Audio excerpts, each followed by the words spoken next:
Here at 4:30 with the steps one company is taking to ensure travelers are safe if they take to the sky this summer. Even though American Airlines will no longer require social distancing on the plane by allowing flights to be fully booked, there are many other rules now in place. Action News reporter Becca Hendrickson got to check out the new system today. She's live at Philadelphia International with that story. Hey, Becca.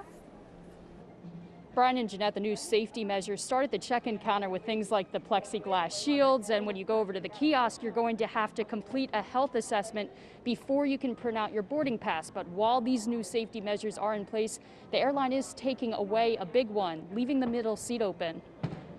American now requires you to wear a face covering and during this flight. In this American Airlines terminal, certain seats are roped off for social distancing, and the crew has a new message for anyone who wants to get on board. Unwilling to comply with this policy, you may be denied boarding. On the plane, the crew has a new cleaning process that includes using a virus-killing electrostatic spray every week. It's really important that we get it right, and I think what you've seen today are the various layers of security we have throughout the airport experience.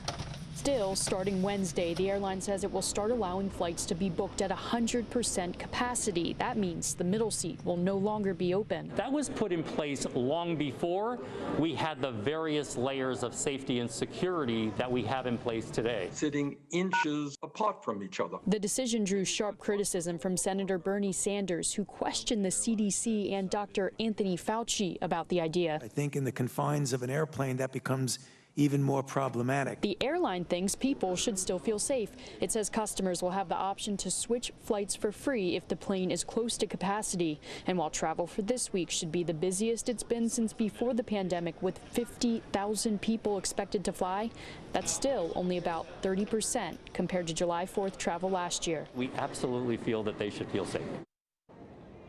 The airline also said that starting next week, it's going to double its daily flight departures to about 207.